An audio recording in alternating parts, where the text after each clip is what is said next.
Good morning, everyone. It's an honor and a pleasure to welcome you all in this virtual platform. I wish you all a cordial welcome in the behalf of Nepal Ayurveda Medical Student Society. Today, I will let you to our veracity.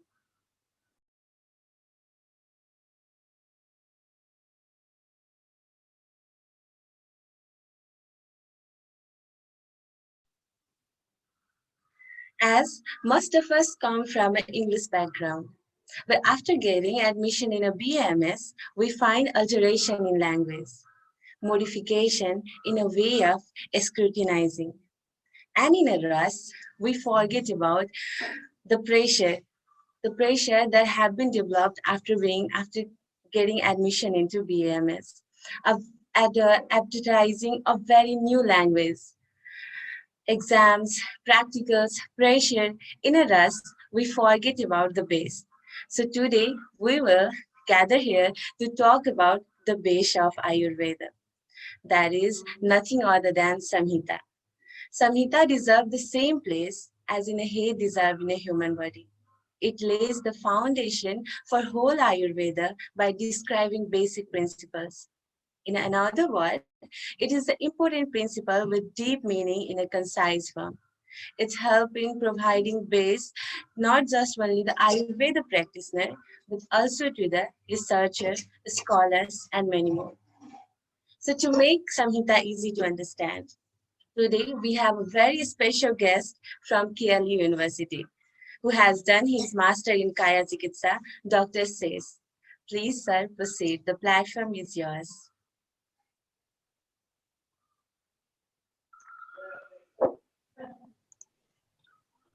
Okay, thank you ma'am.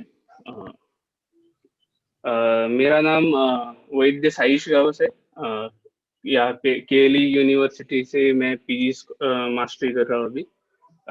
आज आपके सामने हम लोग देखेंगे कि क्यों संहिता अध्ययन ये इम्पोर्टेंट है। ओके, क्योंकि जनरली अभी क्या है कि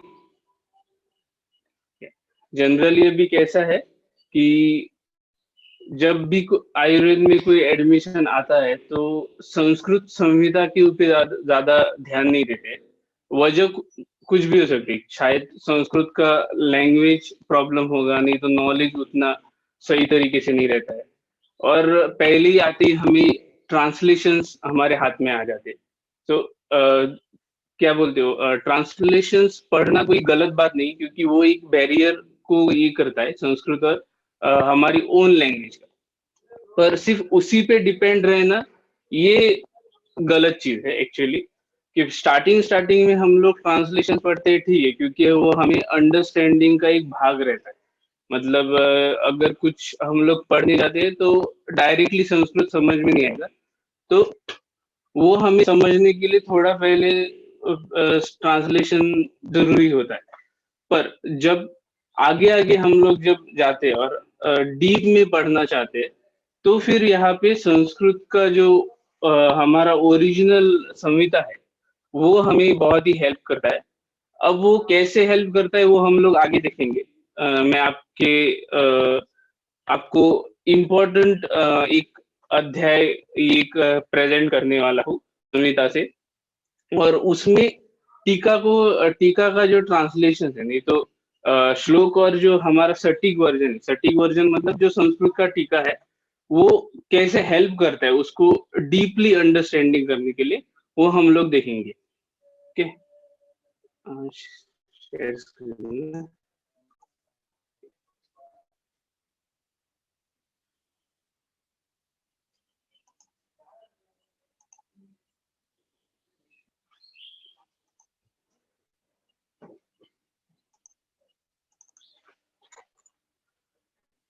आ रहा है?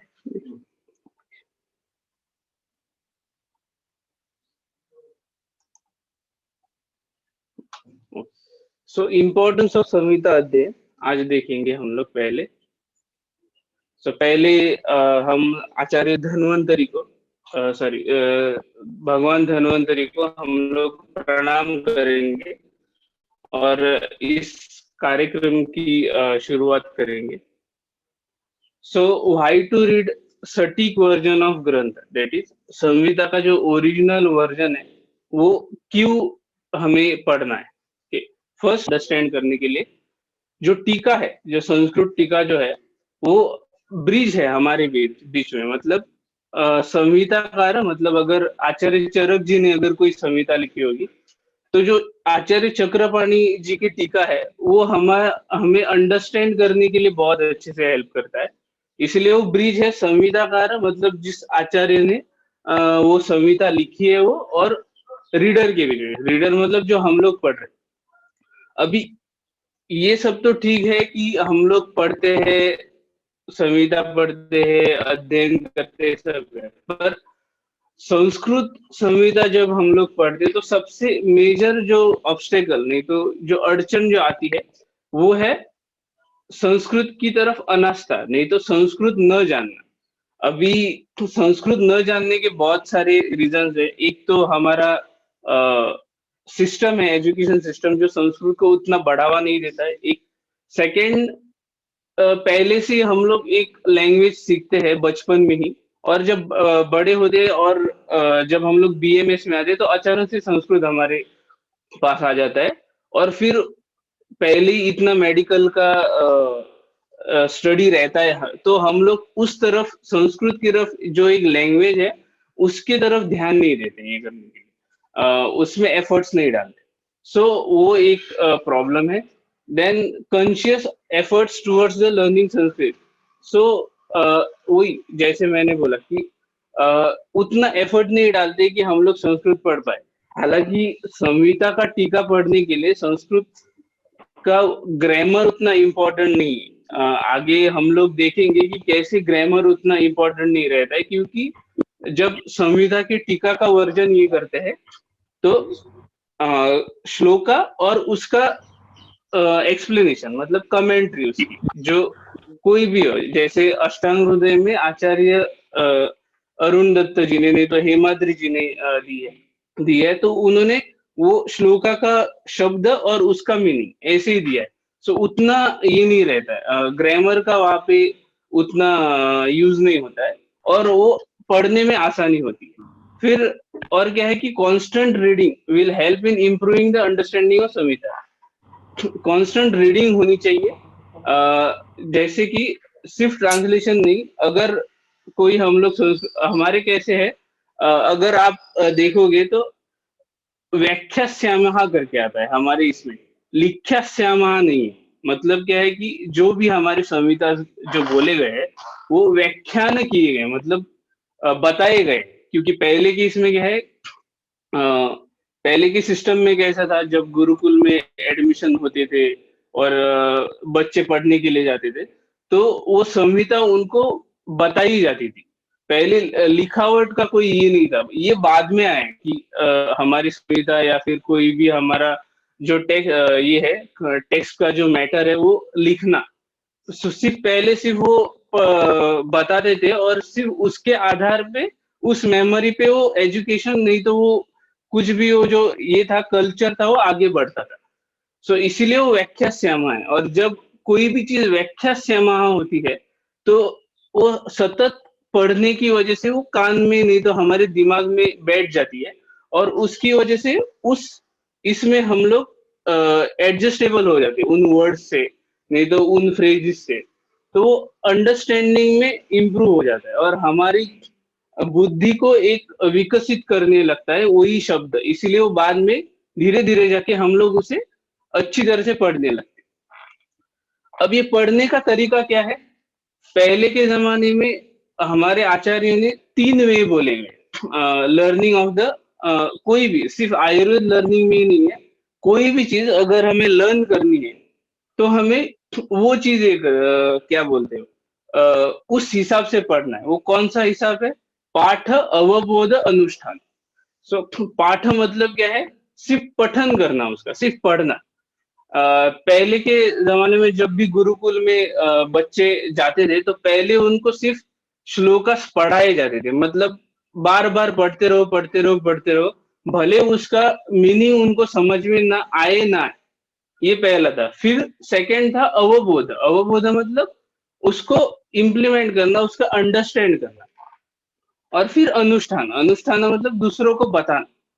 ये three way of most ideal way है लर्निंग के। सो जब हम लोग ऐसे करते हैं, क्योंकि अभी पाठ करेंगे तो वो हमारे दिमाग में बैठता है, टिप ऑफ द टंग रहता है।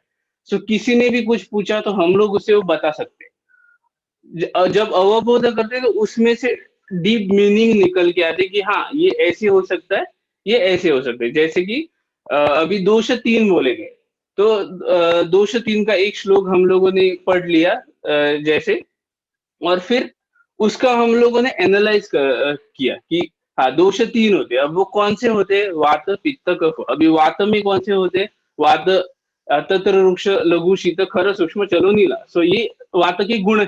ओके, सो ये गुण है, ये दोष है, मतलब इस तरह से व्याधि क्रिएट करता है वात, ऐसे ये अवबोध होता है। और फिर अनुष्ठान, जब हम लोग किसी को ये करने जाते, बताने जाते, तो पहले हमारा एक अंडरस्टैंडिंग रहता है, फिर हम लोग उसके बारे में और ज्यादा पढ़ते, फिर उससे और इम्प्रूवमेंट हो जाता है। सो हमारा ऑब्वियसली लर्निंग बढ़ेगा उससे। सो ये पाठ अवबोध अनुष्ठान है, ये तीन वे है, मोस्ट आइडियल वे है, जो आयुर्वेद को पढ़ने अंडरस्टैंड करने के लिए हेल्प करते। नॉट ओनली फॉर आयुर्वेदा, हर एक जो पैथी है उसको ऐसे ही पढ़ना है एक्चुअली। और फिर लास्ट है टीका, क्यों हमें पढ़नी है? Understanding of basic principles which will help in solving the और सॉल्यूशन फॉर उक्त एंड अनुक्त व्याधि।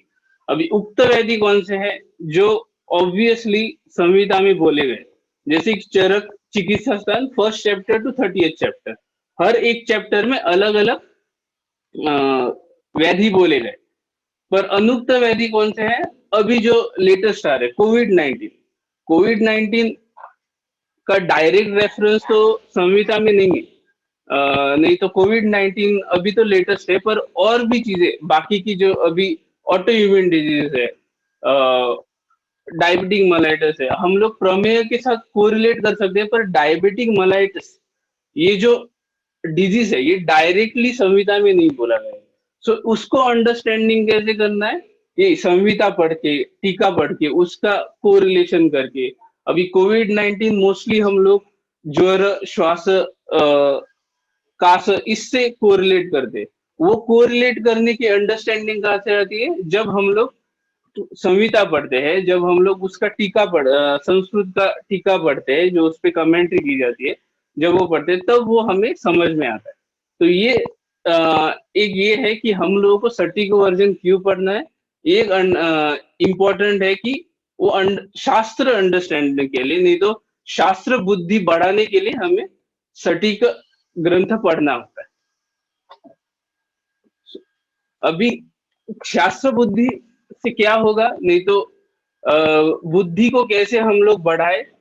आचार्य सुश्रुत जी ने रसायन अध्याय में एक बेस्ट श्लोक बोला है यहाँ पे। वो बोलते हैं, सतत अध्ययनम वादः परतंत्रावलोकनम तद्वित आचार्य सेवा च बुद्धि मेधा करो गणा।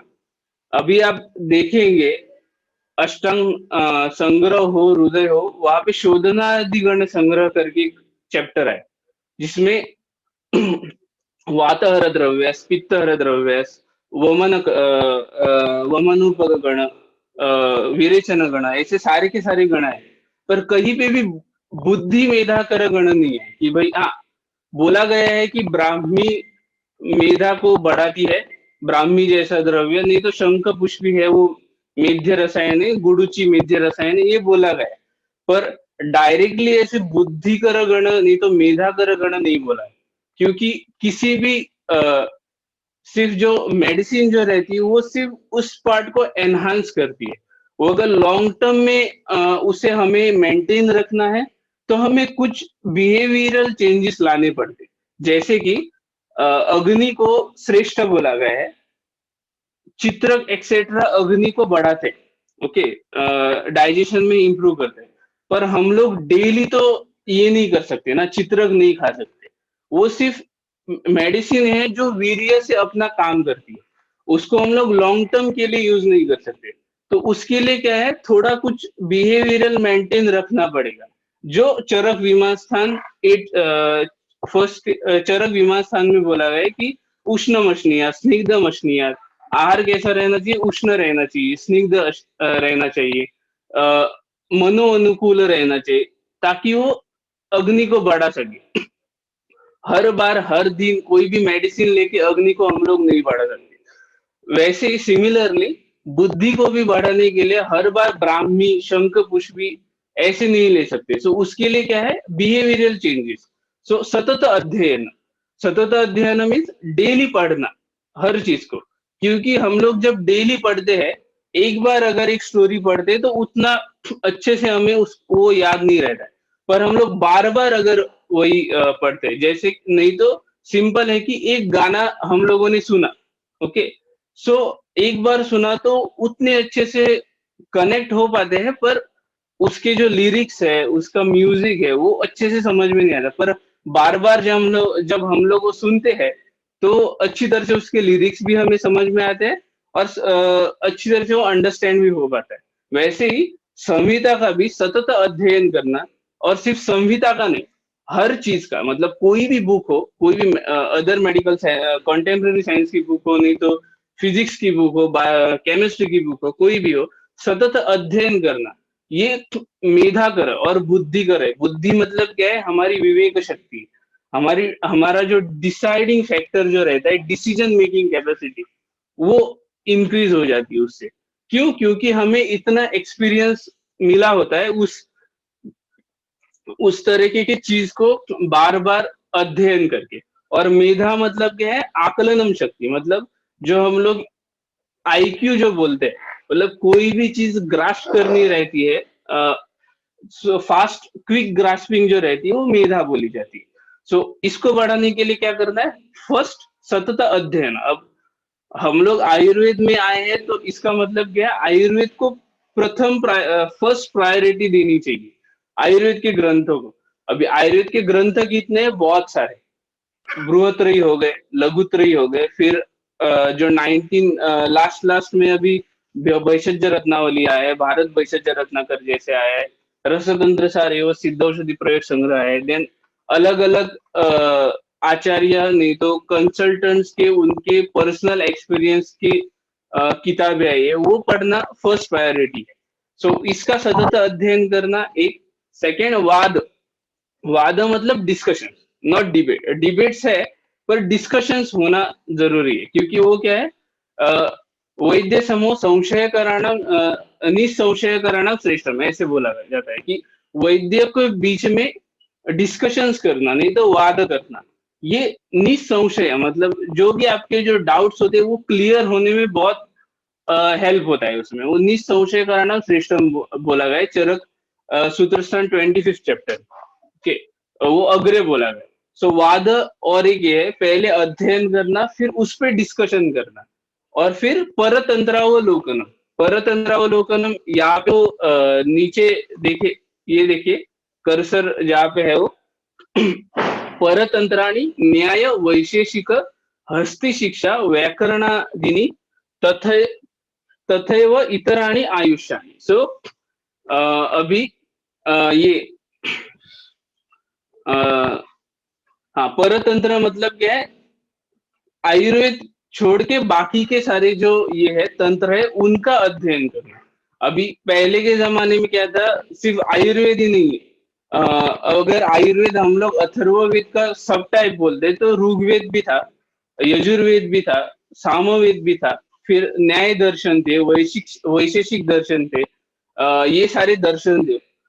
गणित शास्त्र हो, देन व्याकरण शास्त्र हो, ये सारा पढ़ना होता था। क्योंकि हमारा जो इंडियन नहीं तो सनातन जो कल्चर है, ये इन सब में ये है, विकसित हुआ है। मतलब ये इन सब चीजों को एक साथ लेके चलता है, हर चीज एक दूसरे के ऊपर डिपेंडेंट है, और ये चीज होनी चाहिए। सो अभी इस श्लोक का गलत इस्तेमाल किया जाता है कि हाँ देखिए, आचार्य सुश्रुत ने ऐसे बोला है कि परतंत्रावलोकन करना है, मतलब मॉडर्न का भी, मॉडर्न साइंस भी पढ़ना है। जरूरी है मॉडर्न साइंस पढ़ना, मैं नहीं बोल रहा, पर फर्स्ट प्रायोरिटी आपकी आयुर्वेद होना चाहिए, फिर अगर हो सके तो वैशेषिक न्याय एक्सेट्रा, और फिर कंटेम्पररी साइंस का नॉलेज आना चाहिए, ताकि अच्छी तरह से वो तालमेल बैठे और हम लोग अच्छी तरह से क्रिटिकल थिंकिंग करके पेशेंट्स को अच्छी तरह से टैकल कर सके और कोई भी डिजीज को टैकल कर सके। okay? और लास्ट है तद विद्या आचार्य सेवा। कोई भी अपने गुरु की सेवा करना, ये बुद्धि मेधा करो गण है। क्यों? क्योंकि श्री कृष्ण जी इसमें भगवत गीता में क्या बोलते हैं, श्रद्धावान लभते ज्ञान। अगर किसी पे श्रद्धा हो तभी आपको ज्ञान का ये मिलेगा, नहीं तो आपको नहीं मिलेगा। अगर आप किसी में बिलीव ही नहीं करते तो आप उसकी तरफ कनेक्ट ही नहीं हो पाएंगे, आप उसकी तरफ अच्छी तरह से देख नहीं पाएंगे, आप सिर्फ इग्नोर करते रहेंगे। अगर श्रद्धा रहेगी किसी भी चीज में, तो आपको उसका ज्ञान मिलने में बहुत ही ज्यादा हेल्प होगा। फिर बेनिफिट्स क्या है? चरक विमास्थान में 4th चैप्टर में ऐसे बोला गया है कि कार्य तत्व विशेषज्ञ प्रतिपत्तौ न उह्यति अमूढ़ फलम आपनोति यद मोह निमित्तजम ज्ञान बुद्धि प्रदीपेन यो नाविशति तत्वविद आतुरस्य अंतरात्मान नसरोगः चिकित्सति। सो कार्य तत्व प्रतिपत्तौ न उह्यति, सो अमूढ़ फलम आपनोति यद मोह निमित्त। सो जो अच्छी तरह से संहिता अध्ययन किया रहता है बंदा, नहीं तो कोई भी वैद्य, उसको कार्य तत्व, वो कार्य तत्व विशेषज्ञ होता है। मतलब अगर कोई डिजीज आया तो उसको ट्रीट करने के लिए बिना मोह के वो अच्छी तरह से ट्रीट कर पाता है। वही जिसको ये क्या बोलते हो, हाँ, जो आतुर के अंतरात्मा में नहीं प्रवेश कर सकता, वो अच्छी तरह से ट्रीट नहीं कर सकता पेशेंट को। सो ये एक बेनिफिट है संविदा पढ़त का, कि आपकी वो शास्त्र बुद्धि बढ़ाता है। जो कार्य तत्व जो बोला गया, आपको एक परफेक्ट प्रैक्टिशनर बनाता है, क्योंकि आपको ये पता रहता है कि हाँ, ये चीज इस डिजीज में यहाँ बोली है, आचार्य चरक ने ऐसे ऐसे बोला है। अगर वैसी सिम्टम्स लेके कोई पेशेंट आ गए तो आप डायरेक्टली उस तरीके की मेडिसिन दे दोगे उसको। सो ये एक चीज है जो बेनिफिट्स है संविदा पठन का। देन सेकेंड बेनिफिट है वाक सौष्ठवे अर्थ विज्ञानी प्रागल्भे कर्म नैपुणे तद अभ्यास सिद्ध च यत एतद अध्ययन अंतका। सो वाक सौष्ठव, आप वाक सौष्ठव इति अति स्पष्ट वाकत्वे, यहाँ पे उन्होंने संहिता के टीका में दिया है, स्पेसिफिक मीनिंग दिया है, अति स्पष्ट वाकत्वे, मतलब स्पष्ट वाक रहता है उसका, जो भी बोलता है वो क्लियर बोलता है, कोई भी कंफ्यूजन नहीं रहता। अगर आपके पेशेंट ने आपको बताया कि हाँ अभी व्हाट्सएप फॉरवर्ड्स बहुत आ रहे, सो आजकल के जमाने में जब इंटरनेट इतना सोशल मीडिया इंटरनेट इतना स्पीड और फैला हुआ है, तब इतने सारे फॉरवर्ड्स आते हैं कि पेशेंट आपके पास एक नॉलेजेबल पेशेंट रहता है, तो वो आपको क्वेश्चन पूछता है कि डॉक्टर ये हम लोग करेंगे तो कैसे होगा, वो करेंगे तो कैसे होगा, ये खाने से ये चीज तो नहीं बढ़ेगी ना, नहीं तो ये खाना मेरे लिए सही है या गलत है। तो आप, अगर आपका संहिता अध्ययन नहीं तो शास्त्र अध्ययन अच्छा है, तो आप अति स्पष्ट वाक से, मतलब क्लियरली आपको, आप उसका कंफ्यूजन क्लियर कर सकते हैं कि नहीं भाई ये चीज ऐसे ऐसे करने से आपको ऐसे ऐसे होगा। जैसे कि एग्जाम्पल के तौर पे अगर आपको दे दूं तो अध्ययन, नहीं तो आजकल का जो, हाँ, सिंपल मिल्क शेक और फ्रूट्स सॉरी, मिल्क और फ्रूट्स का मिक्सचर, मतलब मिल्क शेक। ओके, आचार्यों ने बोला है कि वो आम को बढ़ाएगा, नहीं तो विरुद्ध अन्य है, क्योंकि वो आम को नहीं तो दोषों को बढ़ाता है। सो आपने अगर इसके बारे में पढ़ा नहीं होगा और कोई भी बंदा आएगा, समझिए कि जिम वाला बंदा आ गया, वो जनरली केले का और दूध का मिल्क शेक पीता है। क्यों? क्योंकि उसमें प्रोटीन रहता है, उसके मसल बिल्डिंग को अच्छा रहता है।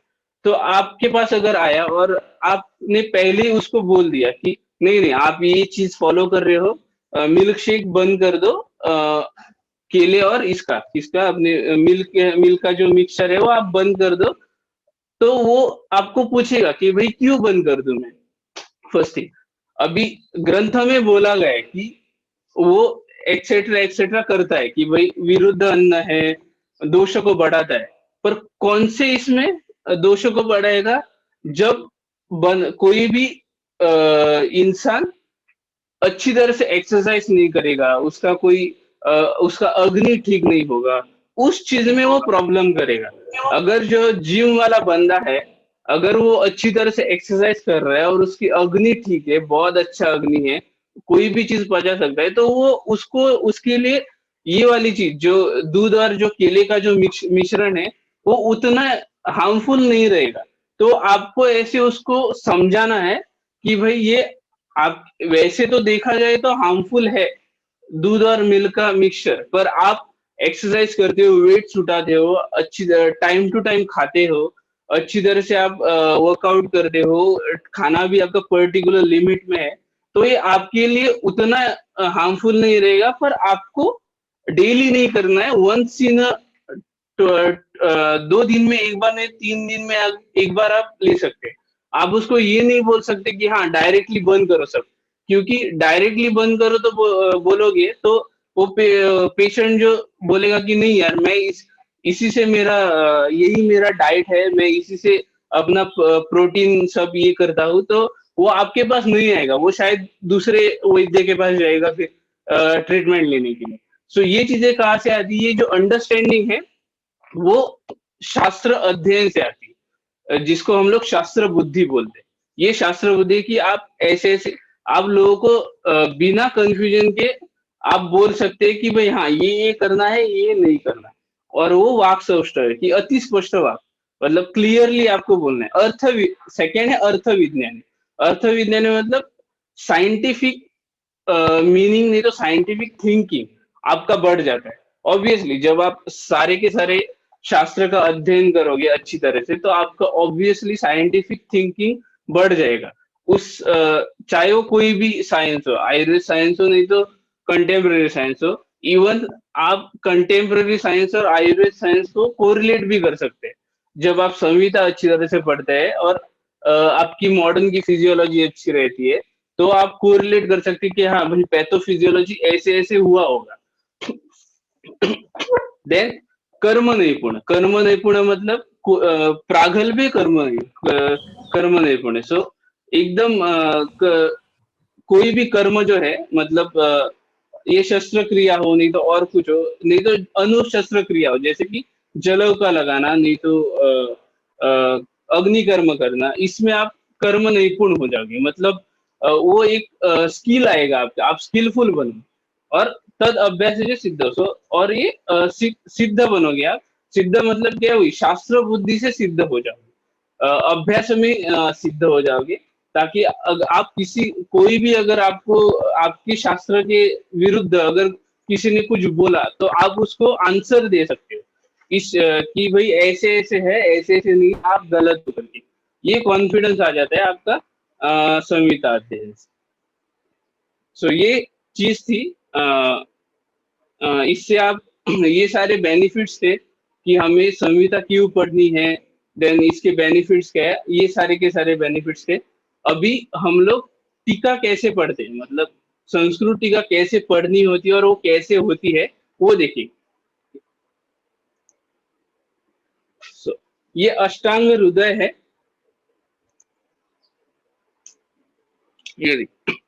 ये अष्टांग हृदय मेन बुक है यहाँ पे। एक्चुअली पीडीएफ फॉर्म में है। आप अभी डॉक्टर सुमन से मेरा बात हुआ था, उन्होंने बोला कि नेपाल में ज्यादातर अष्टांग संग्रह पढ़ा जाता है। सो अष्टांग संग्रह वृद्ध वाग्भट जी ने लिखा है, और अष्टांग हृदय ये लघु वाग्भट जी ने लिखा है, बाद में उनके ही फैमिली से थे वो। सो अष्टांग संग्रह आप पढ़ते हो तो ये बहुत अच्छी बात है एक्चुअली, क्योंकि अष्टांग संग्रह में हर चीज दी गई है।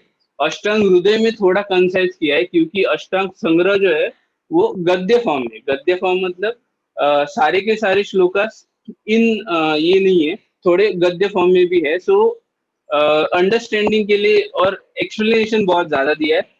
हालांकि अष्टांग हृदय में सारे के सारे पद्य फॉर्म में, मतलब अनुष्टुप छंद में बोले गए हो। सो ताकि आपको पठन करने में, रेसिटेशंस करने में हेल्प हो जाए। अभी रेसिटेशन क्यों करना है? क्योंकि अगर जैसे कि हमारे अंडरस्टैंडिंग के लिए और हमारे मेमोरी के लिए, जैसे कि अभी ज्वर है, वात ज्वर के कुछ लक्षण दिए गए हैं कि भाई वो नहीं तो, और वात वृद्धि के कोई लक्षण हो, अगर पेशेंट आपके पास रोक्ष लेके आ गया, नहीं तो कंप लेके आ गया, अ, निद्रा भ्रंश लेके आ गया, मतलब डिस्टर्ब स्लीप, तो आपको क्लिक होता है, अरे यार हाँ ये वात वृद्धि के लक्षण में बोले गए, सो पेशेंट में शायद वात वृद्धि हुई रहे। सो इसके लिए ये रेसिटेशन अच्छे है, और हमें टिप ऑफ द टंग पता ये भी होता है कि भाई हाँ इसके लिए ये मेडिसिन बोला गया है, तो हमें वो डायरेक्टली, जैसे कि उधर चिकित्सा में नित्य विरेचन बोला गया है कि वो श्लोक आपको अगर बायट हो तो आपको क्लिक होता है, हाँ भाई यहाँ पे नित्य विरेचन बोला गया है करके, सो आप डायरेक्टली उसको नित्य विरेचन दे देते। सो इसीलिए वो पद्य फॉर्म में लिखा था आचार्य वाग्भट जी ने। सो ये टीका है। अभी इसमें देखेंगे तो यहाँ पे क्या लिखा है कि compose by Acharya Vagbhata, okay, and edited by Bhishak Acharya Harishastri Paradkar Vaidya, या ये देखिए यहाँ पे। सो मैं इसकी भी कहानी आपको सुनाऊंगा, और with commentary Sarvanga Sundara of Arun Datta and Ayurveda Rasayani of Himadri. So दो आचार्य थे जिन्होंने एक्चुअली देखा अष्टांग हृदय पे बहुत सारे सटीक वर्जन है, शायद 41 या 43 है, मुझे भी अभी एग्जैक्ट नंबर याद नहीं है उसका, पर सबसे ज्यादा अष्टांग हृदय पे है।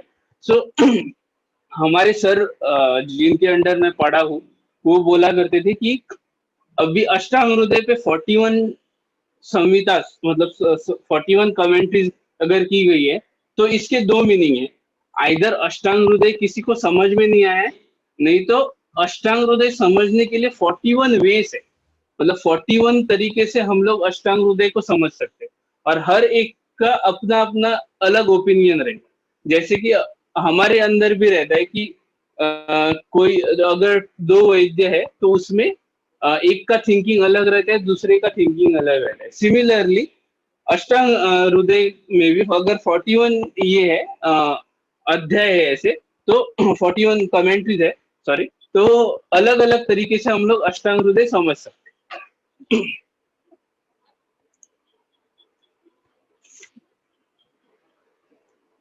हाँ, सो अभी 11 चैप्टर है यहाँ पे, वो क्या बोलते हैं कि अथा तो दोषादि विज्ञानीय मध्य व्याख्यास्यामः इति यस्माओ आत्रेयादयो महर्षय। ओके, सो ये इंपॉर्टेंट चैप्टर क्यों है अष्टांग हृदय का, क्योंकि यहाँ पे एक्चुअली सारे के सारे इंपॉर्टेंट चैप्टर है। फर्स्ट चैप्टर तो सबसे इंपॉर्टेंट है, क्योंकि पूरा अष्टांग हृदय फर्स्ट चैप्टर में उन्होंने कंसाइज किया है, फिर उसको धीरे धीरे धीरे करके एलेबरेट किया। पर 11 चैप्टर में वात के गुण बोले गए, पित्त के गुण बोले गए, कफ के गुण बोले गए, और सिमिलरली हर एक रस रक्त मांस मेद उसका दुष्टि और मतलब वृद्ध लक्षण और क्षय लक्षण दोनों बोले। सो वो हमें अंडरस्टैंड करने के लिए हेल्प होता है, इसीलिए और यही बेस है, हर एक डिजीज का बेस यही है कि वात, अभी वात विकृत हो गए, ओके, सो वात विकृत हो गए मतलब क्या है कि उसमें ये लक्षण दिखेंगे। कौन से लक्षण? निद्रा भ्रंश, प्रलाप, कंप, ये वाले लक्षण दिखेंगे। अब ये वाले लक्षण कहाँ कहाँ पे आते हैं? जैसे कि वर्टिगो में भ्रम आता है, ठीक, देन पार्किंसंस में कंप आएगा, इंसोम्निया में निद्रा भ्रंश आएगा। तो हम लोग वहां पे कोरिलेट कर सकते हैं कि हाँ इस डिजीज में वात दोष बढ़ा हुआ है, वात दोष का ये सिम्टम दिख रहा है। अभी जैसे भ्रम है तो वात का चल गुण से बढ़ा हुआ है, निद्रा भ्रंश है तो हम लोग समझ सकते हैं कि हाँ वात का रुक्ष और चल गुण से बढ़ा गया है। सो ये चीजें कहाँ से आएगी? जब हम लोग अच्छी तरह से संहिता ये करते हैं, अध्ययन करते हैं विद टीका, तब ये समझ में आता है। अभी आपको ये पूरा पेज दिख रहा है, देखिए, और ये नीचे यहाँ पे फुट नोट्स है हर एक इसमें। ये देखिए मेरा कर्सर जहाँ पे ये मूव हो रहा है वहां पे, ठीक। सो ये जो फुट नोट्स भी वो बहुत इंपॉर्टेंट है। ये देखिए ये मेन श्लोका है यहाँ पे, ये उसका संस्कृत कमेंट्री है। मतलब इन शॉर्ट आप उसका मीनिंग समझ सकते हैं। ठीक है? ये सर्वांग सुंदर मतलब आयुर्वेद आचार्य अरुण दत्त जी ने लिखा है, और ये आयुर्वेद रसायनी है, नीचे बोल्ड में इसमें वो आचार्य हिमाद्री जी ने लिखी है। और ये जो है वो फुट नोट्स है यहाँ पे, ये भी बहुत इंपॉर्टेंट है। इसकी भी एक अच्छी कहानी, वो कहानी ये है कि पहले जो हमारे ग्रंथास थे वो कैसा रहता था, श्लोक रहता था। मतलब अभी 120 चैप्टर्स है इसमें अष्टांग हृदय में। सो 120 चैप्टर का फर्स्ट चैप्टर का फर्स्ट श्लोक टू 120 चैप्टर का लास्ट श्लोक, ये कंटिन्यूअस पैटर्न में था। और फिर जो अभी जो हम लोगों ने जो संस्कृत टीका देखी है, फिर वो स्टार्ट होती थी। सो ऐसे कंटिन्यूअस पैटर्न था। सो जो मैंने फर्स्ट आपको बताया है कि ये जो हरिशास्त्री पराड़कर वैद्य जी थे, उन्होंने क्या किया ये जो पैटर्न था कि फर्स्ट श्लोका से लेके 120 चैप्टर तक कंटिन्यूअस फॉर्म में, और फिर उसका सटीक वर्जन मतलब संस्कृत का मीनिंग और टीका जो है उसका वो लाइन में था। सो उसको उन्होंने एक श्लोक के बाद उसका टीका, दूसरे श्लोक के बाद उसका टीका, ऐसे फ्रेम करके रख दिया, और हमारे सामने आज ये संहिता उपलब्ध है अष्टांग हृदय की। सिमिलर थिंग आज अगर सुश्रुत संहिता देखोगे तो देखेंगे तो उसमें आचार्य वाईटी यादव जी त्रिकम जी आचार्य जी ने एडिटोरियल किया है। सिमिलर हर एक संविधा के अलग अलग एडिटर है। सो ये एडिटर्स भी उतने इम्पोर्टेंट है जितने ये संहिताकार है। और उन्होंने यहाँ पे ये एक चीज कर दी उन्होंने। और सेकंड थिंग क्या कर दी इन एडिटर्स ने, ये फुटनोट्स बनाए। फुटनोट्स इसलिए बनाए क्योंकि अभी आचार्य चरक जी ने चरक संहिता कैसे लिखा था, शिलोंच वृत्ति बोलते। शिलोंच वृत्ति मतलब क्या है, जब हम लोग इसमें कोई भी हम लोग खेत ये करते हैं और उसको काटते, तो काटने के बाद उसका थोड़ा जो ग्रेन्स रहते हैं उसके, वो जमीन में गिर जाते हैं। तो वो ग्रेन्स जैसे कलेक्ट करते हैं ना थोड़े थोड़े करके, वैसे ही हर जगह पे बहुत सारे रेफरेंसेस है। जैसे कि अगर आप साउथ में केरला में जाओगे तो वहां पे वाग्भट को वाहटाचार्य बोलते हैं। सिमिलरली अलग अलग इसके अलग अलग वर्जन है। बंगाल में कुछ अलग बोलते होंगे, आपके नेपाल में शायद अलग प्रोनाउंसिएशन होगा। सो उस प्रोनाउंसिएशन की वजह से भी अलग अलग वर्ड्स ये होने लगे। तो उन वर्ड्स को एकत्रित करके उनको यहाँ पे ये फुट नोट में डाला गया। सेकेंड थिंग यहाँ पे आप देखेंगे कि अथ दोष विज्ञानीय अध्याय ऐसे यहाँ पे लिखा है, और 8 नंबर लिखा है। देखिए यहाँ पे ये वाला दोषादि विज्ञानीय अध्याय, इस पे 8 नंबर लिखा है। सो 8 नंबर के अगर फुट नोट में आप जाओगे तो यहाँ पे अथ दोषादि विज्ञानीय चरक के सूत्र 12, 17, 18, 20 अध्याय, मतलब इसके अलावा आप अभी ये दोषादि विज्ञानीय अष्टांग हृदय में मिला है। सिमिलर थिंग आपको चरक में भी मिलेगा, चरक संहिता में भी मिलेगा। कहाँ भी मिलेगा, 12 चैप्टर में मिलेगा सूत्र स्थान के, 17 चैप्टर में मिलेगा, 18 चैप्टर में मिलेगा, 20 चैप्टर में मिलेगा इसके बारे में। सो आप यहाँ से पढ़ो और वहां से पढ़ो, फिर आप कोरिलेट करो। कोरिलेट मतलब आप अपना ज्ञान बढ़ाओ कि यहाँ पे कुछ अलग बोला होगा, इन सारे अध्यायों में अलग बोला होगा। और सुश्रुत सूत्र स्थान 15 चैप्टर 15 अध्याय, और अष्टांग संग्रह सूत्र 19। सो यहाँ पे भी आपको दोषों के बारे में कुछ मतलब डिस्क्रिप्शन मिलेगा। सो आप ये भी पढ़ो और वो भी पढ़ो। सो कहाँ कहाँ पे रेफरेंसेस है वो सब यहाँ पे दिया हुआ रहता है कि आयुर्वेद में आपको बृहत रईस में स्पेशली कहाँ कहाँ पे रेफरेंसेस है वो यहाँ पे बताया जाता है। सो ये फुटनोट भी इंपॉर्टेंट है। सो अभी स्टार्ट करते हैं एकादश अध्याय के लिए। सो अथा तो दोषादि विज्ञानी अध्याय व्याख्या श्यामा। सो अब हम अथ मतलब मंगलाचरण बोलते हैं कि किसी भी इसमें ग्रेटिट्यूड दिखाना। सो दोषादि विज्ञानी, दोष एक्सेट्रा, दोष आदि, आदि मतलब एक्सेट्रा, एक्सेट्रा मतलब क्या है, दोष धातु मल, ये तीन धातु मल लिखने के लिए वहां पे उन्होंने आदि का मतलब एक्सेट्रा का यूज किया गया है। अध्याय व्याख्या श्यामा, अभी मैंने जैसे बोला आपको कि हमारे इसमें लिखे नहीं, वो बोले गए संहिता से, इसलिए यहाँ पे व्याख्या श्यामा है। व्याख्यान मतलब क्या है? मतलब व्याख्यान देना, बोलना लोगों को, कि और लिख्या श्यामा मतलब लिखना। यहाँ पे लिख्या श्यामा नहीं है, वो व्याख्या श्यामा, क्योंकि वो सिंपोजियम दिया है वो, शायद पुनर्वसु आत्रेय जी ने अग्निवेश को जैसे सिखाया, वैसे पढ़ाया है, इसलिए वो व्याख्या श्यामा। सो इतिहास माओ आत्रेयादय महर्षि, इतिहास माओ आत्रेयादय, आत्रेय एक्सेट्रा महर्षि में ही बोला गया है, ऐसे वो बोलते हैं वहां पे। अब एकादश दोषादि विज्ञानियम 11 चैप्टर ही क्यों है, वो वहां पे उन्होंने बोला गया है। क्यों? रसभेदियाद अनंतरम दोषादि विज्ञानियम आरभ्य थे। तो पहले 10 चैप्टर कौन सा है? रसभेदीय अध्याय। ये देखिए,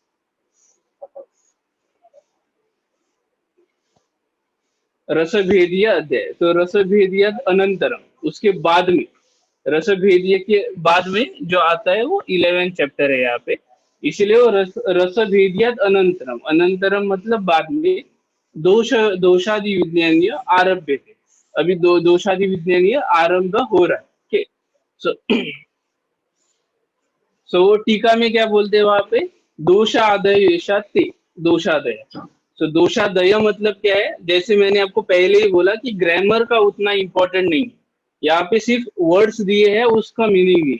अभी दोष आदय मतलब दोष आदय ये शाम, यहाँ पे दोष आदय हो मतलब दोष एक्सेट्रा।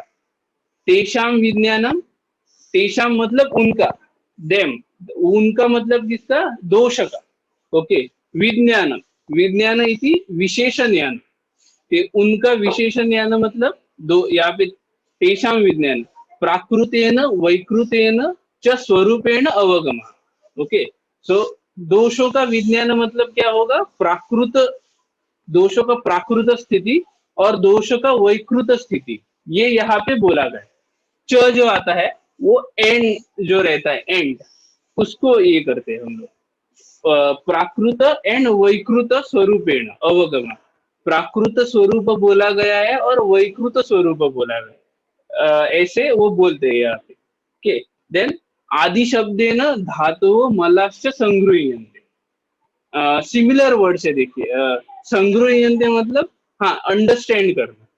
आदि शब्देन, आदि मतलब एक्सेट्रा, एक्सेट्रा शब्द से क्या ये होता है, मीनिंग आता है?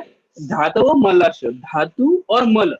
धातु कौन सा है? रस रक्त मांस मेद अस्थि मज्जा शुक्र, मल पुरुष मूत्र स्वेद, ये संगृह्यन्ते, उसको अंडरस्टैंड करना।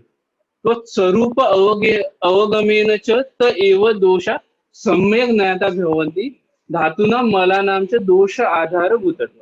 सो यहाँ पे वो बोलते हैं कि तो स्वरूप अवगमेन, कि उनके स्वरूप मतलब क्या है? दोष की सम्यक ज्ञाता, मतलब उसका सम्यक ज्ञान होना, सम्यक ज्ञाता, ज्ञान होना दोषों का, ये स्वरूप अवगमन, अवगमेन के। सो धातु ना मला नाम से दोष आधारभूत, और तीनों को क्यों बोला गया कि तीनों धातु हो, मल हो, दोष है, आधारभूतत्व। ओके, मतलब शरीर का आधार। अब ये हो गया सर्वांग सुंदर टीका। ओके, मतलब आचार्य अरुण दत्त जी की संस्कृत टीका हो गई। अब आते हैं आयुर्वेद रसायनी टीका पे। अभी इन्होंने कुछ अलग बोला है, देखिए, इन्होंने यहाँ पे इतना ही बोला गया है कि भैया दोष एक्सेट्रा मतलब दोषादया, तेषाम, तेषाम मतलब उनका, विज्ञान, किनका विज्ञान? दोष का विज्ञान, कौन सा है वो? प्राकृत और वैकृत स्वरूप उनका, जो हम लोग आगे देखेंगे कि प्राकृत कर्म क्या है और विकृत कर्म क्या है, वात पित्त कफ और बाकी, सिर्फ दोष का नहीं, दोष के आधार से हम लोग धातु और मल को भी कंसिडर करना है, धातु को भी, धातु के भी प्राकृत और वैकृत, मल के भी प्राकृत और वैकृत, ये सब इन्होंने यहाँ पे बोला है। पर हिमाद्री जी अलग ही बोलते, वो क्या बोलते? हेतु स्कंध अनंतरम लक्षण स्कंदम आरंभ्यते और आरंभते। अभी आपको अगर पता होगा तो आयुर्वेद त्रिसूत्र में बटा गया, हेतु सूत्र, लक्षण सूत्र और औषधि सूत्र. ओके, सो हेतु स्कंधात अनंतरम, अगर आप पहले 10 चैप्टर देखेंगे, फर्स्ट चैप्टर का आप छोड़ दीजिए. ओके, अष्टांग हृदय का सेकंड चैप्टर आता है दिनचर्या. तो दिनचर्या में आपको डेली रेजिमेंट देखना, उन्होंने बताया है कि दिनचर्या में होता क्या है, क्या क्या करना रहता है, कैसे कैसे करना रहता है. ये है, अगर सो कि पहले आप शौच विधि, ब्राह्मी मुहूर्त पे उठे, शौच विधि करे, देन दंत धावन करे, फिर नस्य अभ्यंग, ये सारी चीज है. अब इनको हेतु क्यों बोलेंगे हम लोग? हेतु मतलब reason, cause for any disease. Okay, so अगर ये चीजें दिनचर्या अगर हम लोगों ने अच्छी तरह से फॉलो नहीं की, तो उसके आगे जाके क्या होगा? डिजीज फॉर्म होगा. इसीलिए हेतु में आता है कि दिनचर्या नहीं फॉलो करना इज अ हेतु, वो that will lead to the manifestation of disease. अगर अभ्यंग डेली नहीं करेंगे हम लोग, तो वात वृद्धि होगी. अभी अभ्यंग है, डेली तो अभ्यंग नहीं कर सकते, पर वहीं पे आचार्य ने हमें स्पेसिफिक इंस्ट्रक्शन दिए कि विशेषण कर्ण श्रवण, क्षीर श्रवण पादेशु विशेषण शील करके, क्योंकि उनको भी पता था कि डेली डेली अभ्यंग करना ये हर एक की बात, हर किसी के बस में नहीं है. तो उन्होंने क्या बोला, ठीक है डेली फुल बॉडी को अभ्यंग मत करो, विशेषण मतलब स्पेसिफिकली इन चीजों में तेल जाना जरूरी है. कौन से? श्रवण, कान में तेल डालना जरूरी है. शीर, सर को मसाज करना जरूरी है. और पाद, दोनों पैरों को अभ्यंग करना जरूरी है. क्यों? क्योंकि पैर बहुत चलते हैं, तो उसमें वात की, ऑब्वियसली चल गुण ये वात का है, तो वहां पे वात वृद्धि हो जाएगी. श्रवण, क्योंकि वो श्रवण इंद्रिय है जो वात प्रधान है, उसमें भी चल गुण की वृद्धि होती है. तो बाद में जैसे हम लोग ओल्ड एज में पहुंचते हैं, तो हमारी हियरिंग कैपेसिटी कम हो जाती है.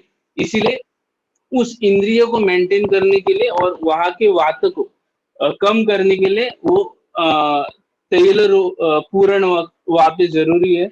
और शीर, शीर क्यों? क्योंकि सबको पता है कि शीर यहाँ पे जो है वो अधिपति बोला गया है. अधिपति सहस्त्राधार चक्र रहता है, देन हमारा ब्रेन रहता है वहाँ पे. क्रेनियल नर्व्स का मेन ये यही से आता है. इसीलिए शीर को डेली अभ्यंग करना जरूरी है. और केश भी सबसे इम्पोर्टेंट है. वन ऑफ द ब्यूटी ये है, अगर केश नहीं रहेंगे तो आप अच्छे दिखते नहीं है. सो उसको भी मेंटेन रखने के लिए तेल लगाना पड़ता है. सो ये चीजें रहती है. सो ये अगर हम लोग फॉलो नहीं करते, तो वो हेतु बनता है. किसका हेतु बनता है? डिजीज का हेतु बनता है. जैसे कि ये चीजें नहीं करेंगे तो उससे वात वृद्धि हो जाएगी. Similar thing ऋतुचर्या. ऋतुचर्या मतलब डेली हर सीजन में क्या क्या रेजिमेंट रहते हैं प्राकृत, वो करने. सो अगर वो हम लोग ये नहीं फॉलो नहीं करते, तो फिर से डिजीज में कन्वर्ट हो जाता है. फिर ये फोर्थ चैप्टर में वेग के बारे में बोला है कि वेग धारण करने से क्या होगा, वेग अधारण करने से क्या होगा. उसका और उसके क्या क्या कॉन्सिक्वेंसेस रहते हैं. जैसे कि अगर अपान वायु मतलब जो फ्लेटस, उसका अगर हम लोग अवरोध कर दे, तो वो रुद्रगत व्यथा ऐसे बोला गया है. मतलब अगर आप सिंपल अपान वायु को भी कंट्रोल करते हैं, तो उससे रुद्रोग की अवस्था भी आपको प्राप्त हो सकती है, अगर आप वेग धारण कर रहे हो तो. क्योंकि जनरली कैसे रहता है कि एक सोफिस्टिकेटेड नहीं तो एक डिसिप्लिन्ड सोसाइटी में अपान वायु वेग धारण कर, ये अपान वायु मतलब फ्लेटस छोड़ना, ये अच्छा ये मैनर नहीं माना जाता है. पर अगर वो एक बार कंट्रोल किया तो ठीक है. अगर बार बार कंट्रोल कर रहे हो, तो जो वात है वो ऊपर आके उदावर्त होके बाद में हृदय को आच्छादित करके उसमें रुद्रोग पैदा कर सकता है. इसलिए ये हेतु है और उसका मैनिफेस्टेशन ही. सिमिलर थिंग पुरुष का भी है, मूत्र का भी. मूत्र अगर कंट्रोल करोगे या मूत्र वेग, तो आपको आगे जाके अश्मरी का ये चांसेस रहते हैं मूत्राश्मरी होने के. सो ये सारी चीजें है. सो वो हेतु है. देन फिफ्थ चैप्टर द्रव्य द्रव्य विज्ञानीय एंड अन्न स्वरूप, सिक्स चैप्टर. ओके, तो और 7 चैप्टर, इस चीजों में भी आहार द्रव्य बोले गए, उनके गुण बोले गए। सो आहार द्रव्य एक्सेस में अगर हम लोग खाते हैं, जो मात्रा शितीय अध्याय 8 चैप्टर में आता है, तो वो बोलते हैं कि एक्सेस में खाते हो तो भी दोष बढ़ेगा, मतलब त्रिदोष बढ़ते हैं, और कम खाते हैं, मात्रा में कम खाते हैं तो आपका वात बढ़ेगा, ऐसे वहां पे बोला गया। सो ये भी एक हेतु है। फिर 9 चैप्टर द्रव्यादि विज्ञानी, उन्होंने वहां पे गुणास के मतलब आकाश महाभूत, वायु महाभूत, इन सब का वहां पे डिस्क्रिप्शन दिया है। एंड देन रस भेदिया 10 चैप्टर, कि हर एक रस रस के क्या क्या प्राकृत कर्म है, और उसके लास्ट के 2 लाइन है जो अति उसका किया। तो जैसे कि अति मधुर, अगर आप मधुर सेवन अति करोगे, ज्यादा करोगे, एक्सेसिव क्वांटिटी में करोगे, तो आपको बाद में वहां पे स्थौल्य, प्रमेय एक्सेट्रा डिजीज आपको फेस करने पड़ेंगे। तो वो हेतु है और ये लक्षण है। सो हेतुस्कंद, सो हेतुस्कंद यहाँ पे खत्म हुआ 10 चैप्टर में। अब लक्षण स्कंद, लक्षण मतलब सिम्टम्स। अभी सिम्टम्स, लक्षण स्कंद आरंभ थे, मतलब क्या है, वो सिम्टम्स दिखेंगे। अभी कौन से सिम्टम्स है जो आगे बोले गए कि वात वृद्धि के लक्षण है, पित्त वृद्धि के लक्षण है। सो उन्होंने यहाँ पे क्लियरली थोड़ा डीपर मीनिंग दिया है आचार्य हेमाद्रि जी। फिर वो आगे बोलते हैं दोष दुष्य वैषम्य च रोग लक्षणम। तो अभी रोग का लक्षण क्या है, दोष और दुष्य का वैषम्य होना। दोष, दूषयन्ति इति दोष, जो चीज बॉडी को दूषित करती है वो दोष है। और दूष्य क्या है, जो दूषण होते हैं, जैसे कि रस, रक्त, मांस, मेदा एक्सेट्रा। ठीक, सो ये है आपको ये इम्पोर्टेंस है टीका पढ़ना, कि वो आपको एक ब्रीफ मीनिंग देते हैं कि भाई ऐसा ऐसा है। और वैषम्य ज्ञानम च साम्य ज्ञानम अधीनम। सो अभी इसमें रोग लक्षण जो बोले गए हैं, ठीक है, और उसके वैषम्य ज्ञान भी बोला गया, और साम्य ज्ञान, साम्य मतलब नॉर्मल सी, वैषम्य मतलब विकृत अवस्था। सो ये दोनों इस अध्याय में आपको मिलेंगे देखने के लिए। अभी अब एग्जाम्पल लेते हैं। हाँ, पहले प्राकृत कर्म तो आपको पता ही रहेंगे हर एक के, कि ये जो आता है वो उत्साह, उच्छ्वास, उच्छ्वास मतलब एक्सपिरेशन, इंस्पिरेशन, चेष्टा, हर एक का मतलब चलना, प्रवर्तन करना, ये। और धातुनाम अक्षराणाम पाठवेन, यहाँ पे ये देखिए धातुनाम अक्षराणाम पाठवेन, यहाँ पे क्या बोला है, अक्षराणाम पाठव इंद्रियाणाम विषय ग्रहण सामर्थ्य। सो अक्ष मतलब इंद्रिय, ओके। सो वात का एक सबसे इम्पोर्टेंट कर्म क्या है, धातुओं की सम्यक गति मेंटेन करना। यहाँ पे देखिए धातु नाम सम्यक गति मार्गेण अद्रुत विलंबित संचार। सो ऑब्स्ट्रक्शन रही, मतलब मार्गेण अद्रुत मतलब ना फास्ट ना लेट, अद्रुत, द्रुत मतलब फास्ट, ओके। सो अद्रुत मतलब ना फास्ट जाता है, ना अविलंबित, विलंबित मतलब क्या है कि लेट जाना, अविलंबित मतलब इन नॉर्मल फॉर्म जाना। सो मार्ग मतलब स्रोतस, किसी भी धातुओं को उसके स्रोत से क्लियरली भेजना, ये वात का काम है। इसीलिए यहाँ पे सम्यक गत्याचे धातु नाम आए। एंड अक्षाणाम पाठवेन, अक्षाणाम पाठवेन का मीनिंग क्या दिया है यहाँ पे, अक्षाणाम पाठव इंद्रियाणाम विषय ग्रहण सामर्थ्य। सो किसी भी इंद्रिय का, चाहे वो स्पर्शन इंद्रिय हो, चाहे हो रसन इंद्रिय हो, चक्षुरेंद्रिय हो, इसका इंद्रिय अर्थ मतलब अगर आप देख रहे हो कुछ, तो उसमें जो देखते हैं आप, वो आपको अंडरस्टैंड करने के लिए वायु का सबसे बड़ा रोल। वो वायु कोई भी हो सकता है, प्राणवायु होगा, उदान वायु होगा, कोई भी होगा, पर वायु इन जनरल, ये इसका प्राकृत कर्म है वायु का, ओके। किसी भी इंद्रिय को ग्रास्प करना, इंद्रियार्थ को ग्रास्प करना। अगर आप टीवी देख रहे हो तो उसमें से अगर आप कुछ, अगर वहां पे शाहरुख खान की फिल्म लगी है तो शाहरुख खान दिखना, वो ग्रास्प करना, ये भाई ये शाहरुख खान है करके, उस ये जो कर्म है वो वात करता है, ओके। सिमिलरली स्पर्शन इंद्रिय, अगर गरम कुछ गिरा आपके इस पे, सो गरम इंद्रियार्थ जो है उसको ग्रहण करना, ये भी वात का है। इसका आप पैथोलॉजिकल कंडीशन में पक्षाघात को ले सकते हैं। पक्षाघात में वात दूषित हो जाता है, ओके, वातवापी विकृत हो जाता है।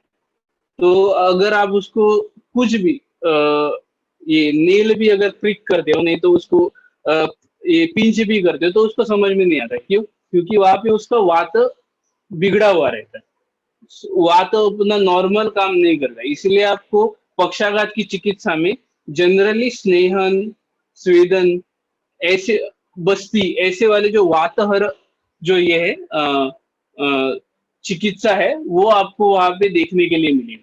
इसलिए वो वात व्याधि के अंडर आए पक्षाघात। क्यों? क्योंकि वहां पे वात हेम्पर हुआ रहता है मेनली। सो ऐसे आपको अंडरस्टैंड करना है।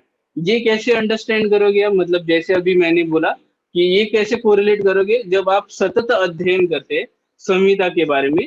ये आपको ये सतत जब अध्ययन करें तो आपकी शास्त्र बुद्धि डेवलप होती है, और उससे आप बाद में कोरिलेट कर सकते हो ऐसे। देन ये हो गए प्राकृत कर्म। फिर मैं पूरे इसमें नहीं जाऊंगा क्योंकि बहुत टाइम के साथ टाइम लिमिट ये करते हुए। और पित्त का क्या है? पित्तम पक्ति उष्मा दर्शन है। पक्ति मतलब क्या है? पाचन शक्ति अच्छी तरह से करना। यहाँ पे देखिए, पक्ति ही पाक कहा, ऐसे वहां पे बोला है। पाक मतलब क्या है? डाइजेशन, मेटाबॉलिज्म जो है वो अच्छी तरह से काम किसका है करना? पित्त का काम है। अगर प्राकृत पित्त वो काम करते हैं। और शुद्ध, शुद्ध मतलब शुद्धा, एपेटाइट, त्रुट, तृष्णा, रुचि, टेस्ट लाना, ये भी पित्त का काम है। ओके। देन प्रभा, प्रभा मतलब जो बॉडी का जो लश्चर रहता है, ओके, वो मेंटेन रखना। मेधा, जो मैंने पहले बोला, आकलन शक्ति, आपका आईक्यू मेंटेन करने का काम पित्त करता है। देन शौर्य भी, शौर्य मतलब क्या? करेज जो आपका है वो पित्त मेंटेन करता है आपका। एंड कफ क्या करता है? स्थिरत्व लाता है, एक स्टेबिलिटी लाता है आपकी। इसीलिए जो एकदम पतले रहते हैं, देखिए, वो ठीक से एक जगह पे स्टैंड नहीं कर पाते। क्यों? क्योंकि उनका वहां पे कफ क्षय हुआ रहता है। ओके। देन संधिबंध, संधिबंध स्थिरत्व, संधिबंध, संधिबंध मतलब क्या है? जो हमारे संधिज है उनको अच्छी तरह से एक क्या बोलते हैं उसको, संधियों को एक इसमें रखना, ये कफ का काम है। क्यों कफ में? क्योंकि वहां पे संधियों में भी जो कफ रहता है, अगर वो क्षय होता है तो बाद में वहां पे कट कट करके क्रैपिटस का साउंड आता है, देखिए। सो वो मेंटेन नहीं रह पाता, वो स्टेबल नहीं रह, स्थिर नहीं रह पाती। सो श्लेष्मा का ये मेन कर्म है कि वो संधि बंधों को भी एक स्टेबिलिटी दे। फिर अगर हम धातुओं का ये देखेंगे, प्राकृत कर्म देखेंगे, तो क्या बोलते हैं यहाँ पे वाग्भट? प्रीणनम जीवनम लेपहा स्नेहो धारण पूरणे गर्भोत्पादश धातुनाम श्रेष्ठम कर्म क्रमास्पद। अभी इससे तो इतना ही पता चलता है श्लोक से कि रस का काम प्रीणन है, इसका रक्त का काम जीवन है, मांस का लेप है, मेद का स्नेह है, अस्थि का धारण कर्म है, और मज्जा का पूर्ण कर्म है, और गर्भोत्पाद ये इसका कर्म है, किसका? अपने शुक्र का कर्म है। पर और एक लाइन है यहाँ पे, श्रेष्ठम कर्म क्रमास्पृतम, ये श्रेष्ठ कर्म है इनके।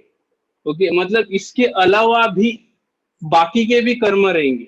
सो वो कहाँ पे हमें दिखते हैं? यहाँ पे। उसका अंडरस्टैंडिंग कैसे पता चलता है?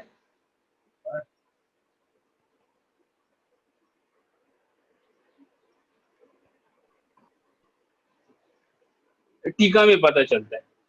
ये देखिए यहाँ पे उन्होंने क्या बोला है, अभी श्लोक से तो इतना ही पता चलता है क्या?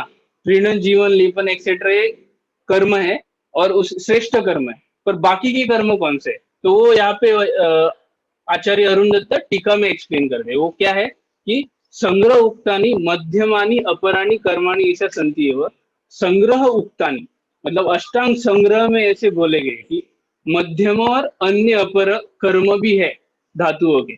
सो यथा रसस्य फर्स्ट प्रीणन कर्म, ये रस का कर्म है जो श्रेष्ठ कर्म है उसका। पर अपर मतलब उसका कनिष्ठ कर्म क्या है? मतलब थोड़ा सा नॉर्मल कर्म क्या है, दूसरा कर्म क्या है उसका, रसस्य तुष्टि ही रक्त पुष्ट्यादिक कर्म। सो ये देखिए यहाँ पे तुष्टि ही रक्त पुष्ट्य आदि का कर्म। सो रक्त की तुष्टि और पुष्टि करना मतलब रक्त को नरिशमेंट देना, ये सेकेंड कर्म है।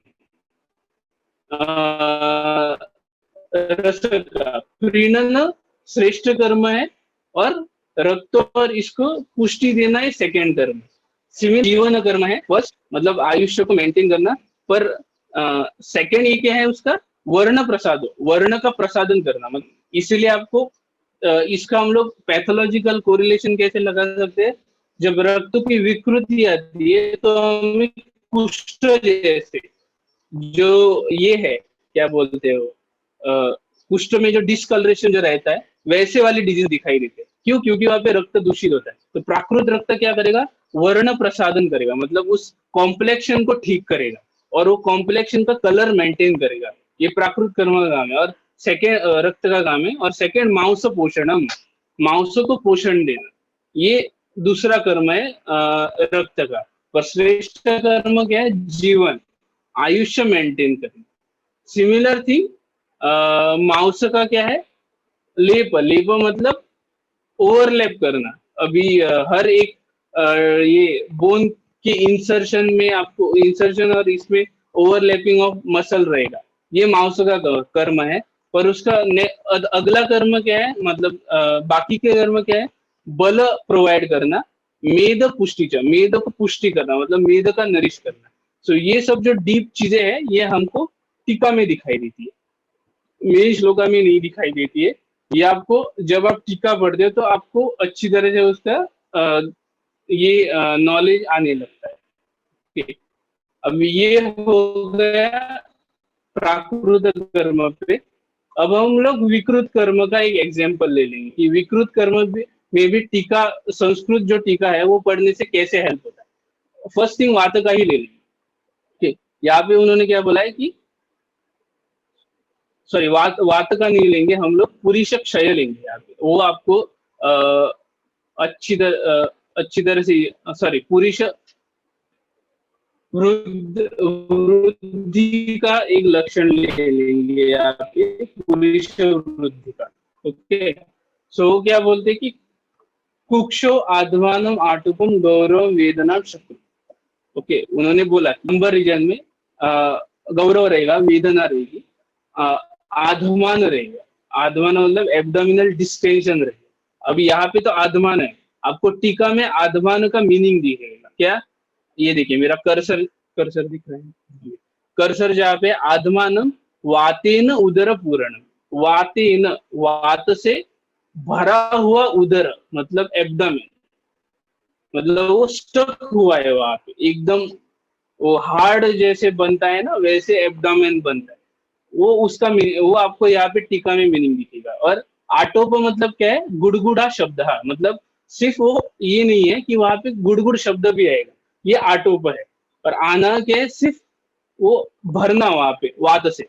अब उस इसको हम लोग चिकित्सा की दृष्टि से कैसे देखेंगे, अगर पुरुष वृद्धि हुआ है और वहां पे पुरुष वृद्धि कब होगा, जब आपको कॉन्स्टिपेशन होगा, तब वो पुरुष वहां पे एक्यूमुलेट हो के वहां पे वृद्धि होगा। ओके, सो उससे क्या होगा, वायु बढ़ेगा, और वायु अलग अलग चीजों से बढ़ेगा। क्यों?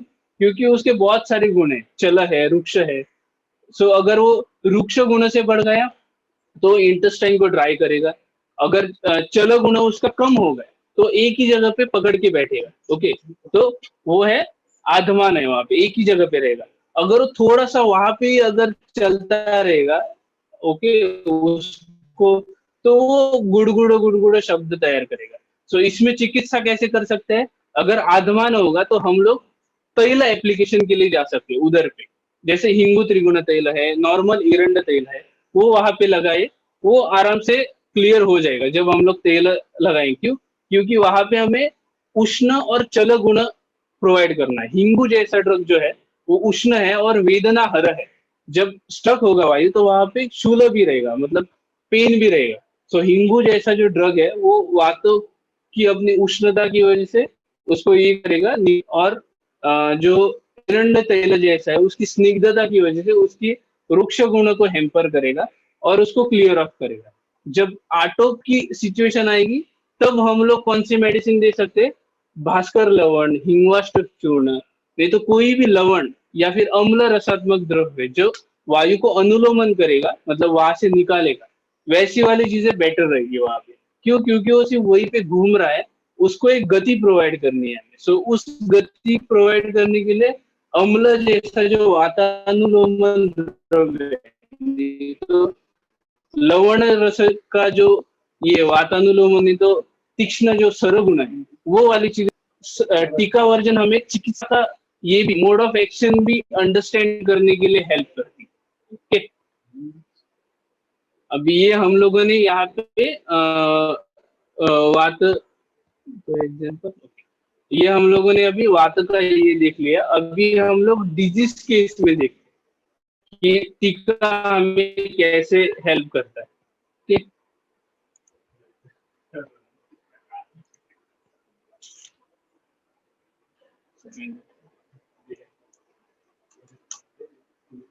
अभी ये उदर निदान का चैप्टर है अष्टांग हृदय से। ओके, उदर मतलब असाइटिस। सो वो क्या बोलते हैं कि रोगा सर्वे की मंदिग्नो सुतराम उदराणी। सो मंदाग्नि से सारे के सारे रोग होते हैं, जन मेनली उदर। और वो कैसे होता है? अजीर्णान मलिनश्च जायन्ते मल संचयात। सो अजीर्ण की वजह से, मल संचय होने की वजह से वो उदर फॉर्म होता है। अभी अगर हम लोग श्लोक को देखेंगे, इस श्लोक को देखेंगे, तो हमें ऐसे लगता है कि भाई हाँ, मल संचय होने की वजह से उदर हो गए।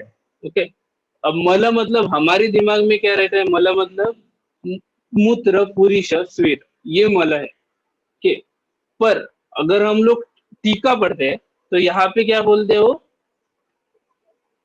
तथा मलिनश्च अन्न ही पूति पर्युषित संकीर्णादि लक्षण है। सो मलिन अन्न मतलब क्या है? जो पूति पूय संकीर्ण, मतलब जो स्टेल फूड जो रहता है, जब हम लोग खाते हैं तो उससे हम लोगों को उदर होने के चांसेस बहुत ज्यादा रहते हैं। पूति संकीर्ण, पर्युषित, पर्युषित मतलब स्टेल, मतलब 2 दिन पहले का, नहीं तो कल रात को किया हुआ 24 घंटे बाद खाना, ऐसे वाली जो चीजें है, ज्यादातर फ्रिज में रखा हुआ है, 10 दिन 8 दिन फ्रिज में, ये पर्युषित अन्न की कैटेगरी में आता है। और फिर वो बोलते हैं कि मल संचय, मल संचय मतलब क्या है?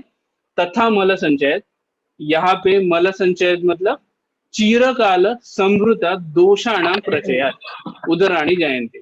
चिरकाल दोष ये होना, वहां पे संचित होना, एक्यूमुलेट होना, ये मल के बारे में नहीं बात कर रहे हो, पुरुष के बारे में नहीं बात कर रहे।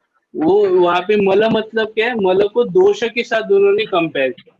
मतलब चिरकाल जो वात है वहां पे संचित हो जाएगा तो वातोदर हो जाएगा, चिरकाल पित्त हो जाएगा संचय तो वो पित्तोदर हो जाएगा। सो वो मल संचय मतलब क्या है? वो दोष संचयात। ओके, सो ये एक ये है। और एक लास्ट अभी एक एग्जाम्पल लेते हैं, फिर हम लोग कंक्लूड करेंगे इस सेशन को।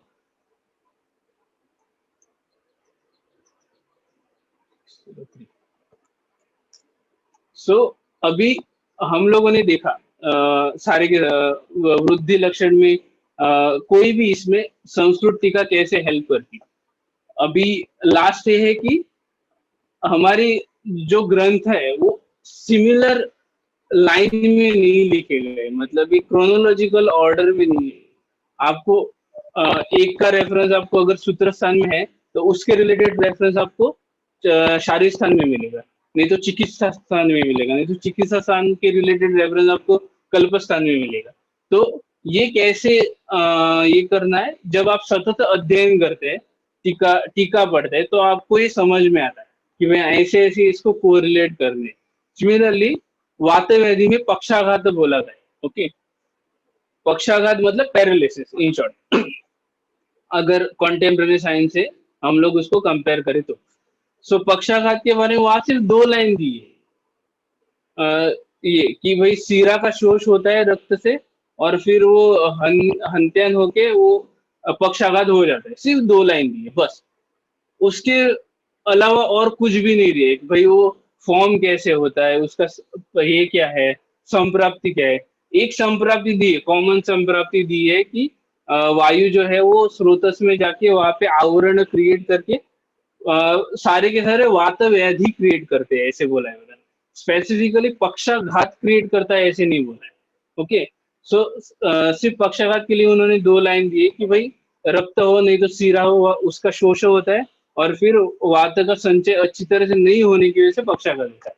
पर इसका क्लियर जो संप्राप्ति है वो हमें अष्टांग हृदय के शारीर स्थान के 4th चैप्टर में मिलता है, मर्माघात के चैप्टर। ओके, सो वो क्या बोलते हैं यहाँ पे, अभी सिमिलर देखते, चतुर्धोक्ता सीरास्तुया। सो 4 प्रकार के सीरा बोले गए हैं। तर्पयंती वपु कृष्ण ता मर्माणी आश्रिता तथा। सो वो क्या कहा रहते हैं, मर्माणी आश्रित, वो मर्म के आश्रय में रहते हैं वो 4 प्रकार के सीरा। ओके, और वो उसका उनका कर्म क्या है, तर्पयंती वपु कृष्ण। वपु मतलब शरीर, तर्पयंती मतलब उनको नरिशमेंट देना। इन सिराओं का कर्म है शरीर को नरिशमेंट देना। ओके, फिर वो बोलते हैं तत् क्षतजात, शतजात अत्यर्थ। ओके, शतात शतजात ऐसे बोला गया उन्होंने। प्रवृत्तिर धातु संशय, मतलब यहाँ पे क्षत मतलब उनका क्षत होना, क्षत मतलब कुछ भी उनमें डिफॉर्मिटी आना। ओके, क्षतज, क्षतज मीन्स रक्त, यहाँ पे ये जो क्षतज है। अत्यर्थ प्रवृत्ति, जब वो क्षत होता है तो उसमें से रक्त अत्यर्थ प्रवृत्त होता है, मतलब उसमें अत्यर्थ बहने लगता है रक्त, और फिर वो क्या करता है, धातु संशय निर्माण करता है, मतलब धातु का क्षय करने लगता है।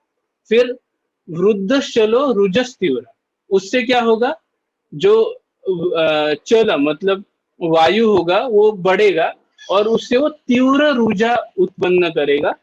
प्रतनोति समीर, तेजस तद उद्धृतम धत्ते तृष्णा शोष मद भ्रमण, उससे क्या होगा, तेज कम होके तृष्णा शोष मद भ्रम। तृष्णा मतलब एकदम प्यास लगना, शोष मतलब थोड़ा ऐसे माइल्ड ये होना, क्या डिहाइड्रेट जैसे होना। मद, मद मतलब उसको कुछ समझ में नहीं आएगा, और भ्रम चक्कर आके वो गिरेगा। और क्या होगा उससे, स्विन्न स्वस्थ श्लथ तनु हरत्येन ततो अंधका।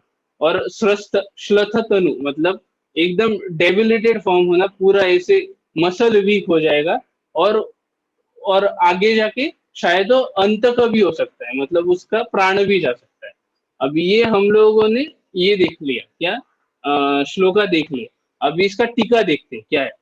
या शीरष चतुर्धा उक्ता प्राग निर्दिष्टा, प्राग निर्दिष्टा मतलब जो यहाँ पहले जो बोला गया, मतलब इसके पहले उन्होंने शिरा के बारे में बोला गया, चतुर्विध शिरा के, वातव पित्तव कफव रक्तव शिरा, ऐसे जो मर्म के चैप्टर में बोला गया है। क्यों, क्योंकि वो मर्मान्यश्रित रहते, मर्म के आश्रित में रहते, वो जो शिरा है वो मर्म से ऐसे गुजरते।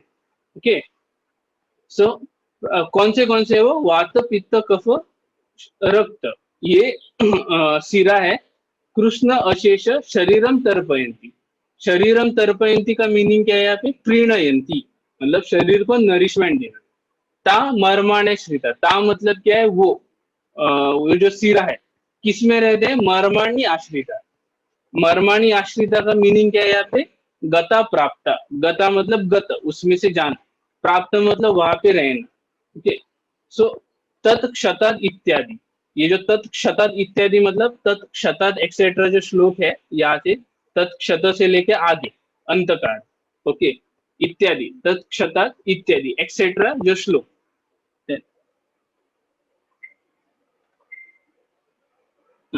यत एव सर्व शिरा मर्माणी प्राप्त। अब यहाँ पे सर्व शिरा मर्माणी प्राप्त है, तत्कारण मर्माश्रय लक्षण, वो सब सिरा मर्म में प्राप्त है, इसीलिए वहां पे मर्माणी आश्रय ऐसे बोला गया। ओके, तत्क्षत उनका क्षत होने से, मतलब उन सिराओं का क्षत होने से, वो क्षत कैसे भी हो सकता है, इंटरनली भी दोष की वजह से हो सकता है, और एक्सटर्नली अगर कुछ एक्सीडेंट हुआ तो भी हो सकता है। ओके, तस्मात मर्म क्षतात कारणात, मर्म क्षत की वजह से उन सिराओं का क्षत होगा। क्यों, क्योंकि वो मर्माणी आश्रित है। ओके, अभी क्षतज से रक्तस्य, यहाँ पे क्षतद हो गया, फिर क्षतज बोला गया। ये देखिए, क्षतज का मीनिंग क्या है? रक्त। उसमें जो उन उन सिराओं में जब क्षत होगा, तो उसमें जो क्षतज होगा, क्षतज मतलब क्या है? रक्त जो होगा उसका अति प्रवृत्ति होगा। अति प्रवृत्ति मतलब एक्सेसिव ब्लीडिंग हो जाएगा उससे। ओके, सो तस्मात क्षतजात अत्यर्थ प्रवृत्ति कारण यो धातु संशय। सो इसकी वजह से जब वो रक्त अति ब्लीडिंग हो जाएगा, अति प्रवृत्ति हो जाएगा उस रक्त का, तो उससे क्या होगा? धातु संशय होगा। अभी धातु संशय मतलब क्या है? परंपर, उसका मीनिंग क्या बोला है? परंपरा क्रमाया तो मांसादि धातु उपचय। तो रक्त क्षय होगा तो वहां पे मांस, मेद, अस्थि, मज्जा, शुक्र, ये सारे के सारे धातु अपने आप क्षय हो जाएंगे। क्यों? क्योंकि हम लोगों ने पहले ही देखा है कि रक्त का कर्म क्या है? मांस को पोषण देना, और फिर मांस का मेद को पोषण देना, मेद अस्थि को पोषण देता है। तो यहाँ पे अगर रक्त ये होगा, ब्लीडिंग हो जाएगा, तो इन सब का शोष होता रहेगा, मतलब ये डीजनरेट होते रहेंगे, और उससे धातु क्षय होगा। उससे क्या होगा? तस्मिन धातु क्षय सती यो वृद्धश्चलो, वायु तीव्र रूप से बढ़ेगा और क्या? अत्यंत दुखदायिनी करेगा, मतलब वहां पे दुख देगा। कौन से दुख देगा? रुजा, शूल विशेषण, रुजा करेगा। ओके, फिर लास्ट में आते हैं ये प्रोसेस कैसे होता है। सो हम लोगों ने देख लिया कि तेज मतलब पित्त, तेज को उद्धृत करेगा मतलब कम करेगा, समीरों को बढ़ाएगा मतलब वृद्ध, समीरन उदीरियन वृद्धि, समीरन का मीनिंग मतलब वात को बढ़ाएगा, तेज को कम करेगा। ओके, सो और तृष्णा एक्सेट्रा सिम्टम्स दिखे गए, तृष्णा, शोष, मद, भ्रम। ओके, फिर ये कैसे होता है?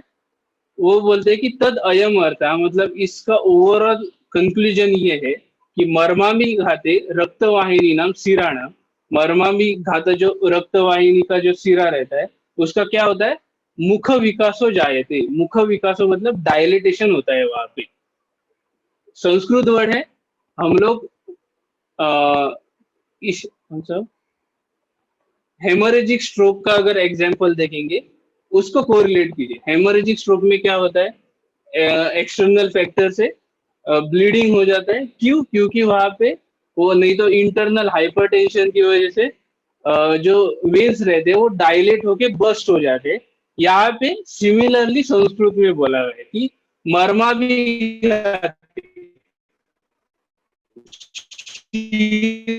क्या है? महामर्म है। ओके, उसमें जो बचे उसके मुख विकास हो जाते, मुख विकास मतलब डायलेटेशन, और तद विकासात जीवित अधिष्ठान असृज अति अर्थ। तद विकासात उनके डायलिटेशन की वजह से क्या होता है?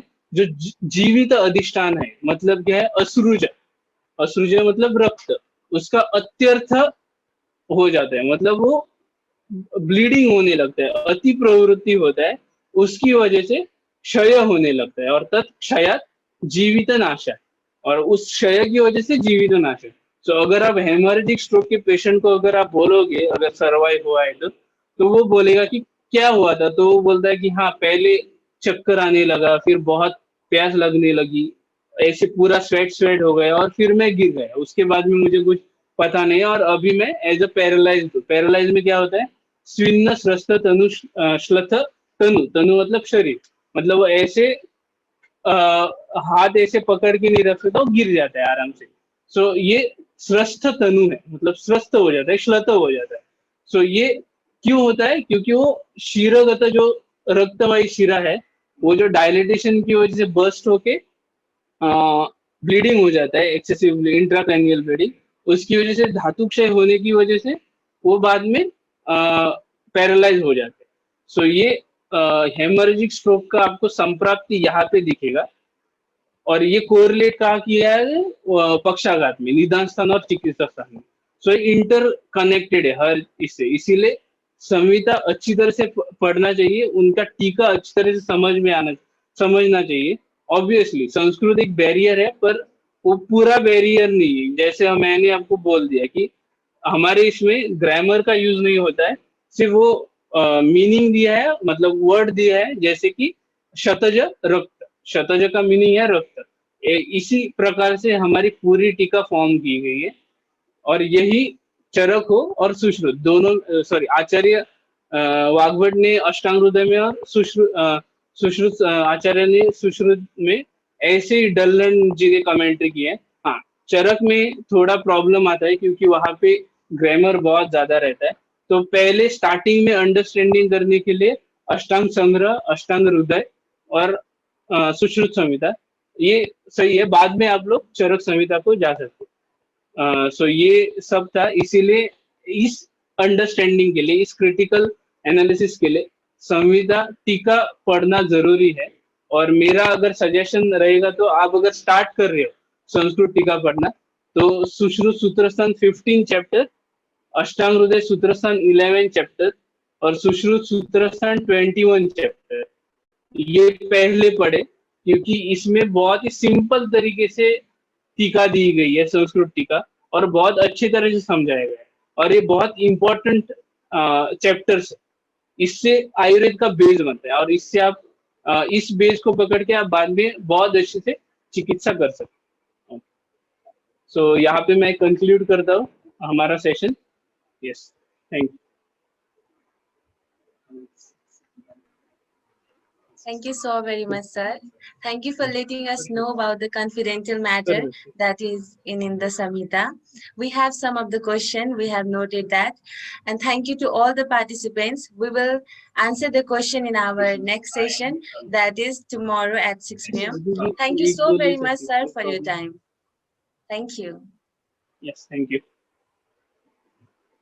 With this, I would like to conclude the session. Thank you, everyone, and main thanks to all the participants. Without you, the program would not be that huge. And a warm welcome, and we will look forward for you to have this session again and again. Thank you so very much. Thank you. Have a good day. Bye-bye.